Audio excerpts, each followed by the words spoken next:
So the U.S. Congress is now preparing for a mass casualty event. It could be something very similar to 9/11. It could be something that is very similar to the Capitol riot, or it could be an assassination attempt.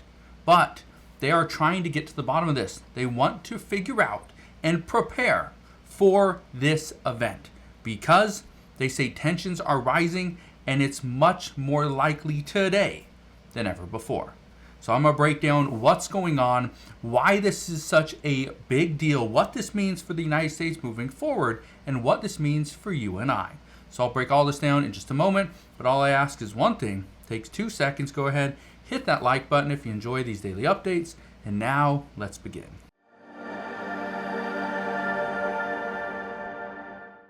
So why in the world would Congress prepare for a mass casualty event? Well, it's simple. There has been 2 assassination attempts on former President Donald Trump. We know this. One was very close. Now, with that said, lawmakers have been fearing for their lives for some time, some of which are scared to do anything in Washington, some of which do not want to be in the public eye. Yet, as a lawmaker, they have to. But look at this. This is an article from Politico. It says, one pistol clip can change the balance of power. Congress is wholly unprepared for a mass casualty event. It says leaders of both parties have ignored pleas to prep. Okay, what does that mean? Well, here's what they are doing. Look at this right here. It says lawmakers propose amendment to address mass casualty events amid rising political tensions. The tensions across the United States and abroad are high. The issues that we have, the tensions with China, Russia, Iran, and other countries are extremely high. But the American people here in the United States, they are concerned because we do not feel, based off of reports, I believe it's like 80 to 85% of the American people do not feel that Congress and our political parties even listen to us. Now, I want to read some of this to you because, again, I think this is extremely important. It says, over the past 15 years, members of Congress have survived 2 near-deadly shootings, a train crash with dozens of them on board, and a Capitol riot that hundreds of lawmakers fearing for their lives. It says, despite those incidents, the institution is wholly unprepared for a catastrophic event that kills or incapacitates multiple members, even if that hypothetical tragedy results in a major power shift changing which party holds a majority in the House or Senate. Keep this in mind. If somebody were to want to, let's say, want to change the power in the House or the Senate, they could go after a certain person or group.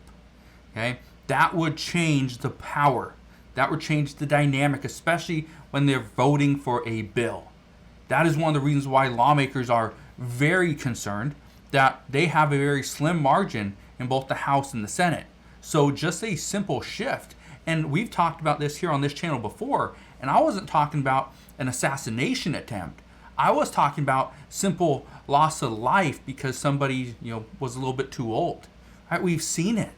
We've seen it over the past handful of years where a lawmaker has either been, taken to the hospital. Senate Minority Leader Mitch McConnell has fallen multiple times, right? We've seen people lose their life just because of old age. And that's fine. That's just the natural progression. But what happens to the balance of power? That's why Congress wants to figure this out. Right now, I want to read this to you. Look at this. It says, the number of rounds in one pistol clip can change the balance of power of the House or the Senate. This is according to former Representative Brian Baird from Washington, who took up the issue after September 11, 2001, during the terrorist attacks, when a hijacked plane came within 20 minutes of crashing into the Capitol. That would have been devastating. Okay, that day, the 48 hours after that, again, devastating. You probably remember that if you were, my age or even a little bit older. You remember exactly what happened and where you were. But I want to read some more of this to you. It says, lawmakers and their staff face real threats of political violence every day. Capitol Police opened 8,008 cases to assess threats against lawmakers in 2023, a 100% increase from 2017. The two assassination attempts against former President Donald Trump are blaring reminders of the ever-present dangers for public officials. Now, this is why it's such a big deal. Okay? What happens? Okay? Because right now there's a process. You go and there's a special vote that you got to do, and it could potentially take 3, 4, 5, 6 months to get somebody else in that seat. Well, what if we are needing to pass a bill? What if a couple, 5, 10 people lose their life, and now it changes the balance of power? This is why some say some of these attacks could easily be politically motivating. Again, that's troubling. But I want to read to you what they are discussing right now. It says right here, a constitutional amendment has been proposed by members of the House of Representatives to address a potential mass casualty event and discourage potential attacks and assassination attempts against U.S. lawmakers. According to the Washington Post, 2 representatives and 2 Democrats in the House of Representatives have proposed a constitutional amendment that would provide continued representation for American citizens in the event of a potential mass casualty incident by allowing House members to be quickly replaced. The lawmakers have argued that the amendment would discourage people from committing violent acts to change the House's balance of power. Okay. Now, what does this mean for you and I moving forward? Well, as of right now, we haven't seen this actually happen, so that's good news. We haven't seen a balance of power shift because of a mass casualty event. But the fact that lawmakers are looking into this is somewhat suspicious. And I say this because right now we have a potential threat from Russia into Alaska, which is why we sent troops to Alaska, also sent military equipment and ships up to the sea up there to protect against potentially a Russian attack. We also have sent troops to the Middle East to prevent and to assist our roughly 40,000 troops over there in the Middle East currently. But we also sent more military equipment. Why would we do all this? And then at the same time, we're talking about doing a mandate, not just for men, but for women, to mandate that they are registered in the Selective Service because our numbers are so low.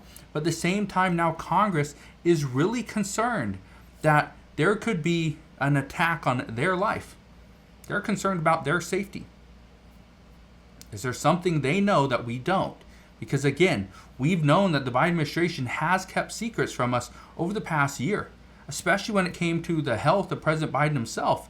They were not releasing the information.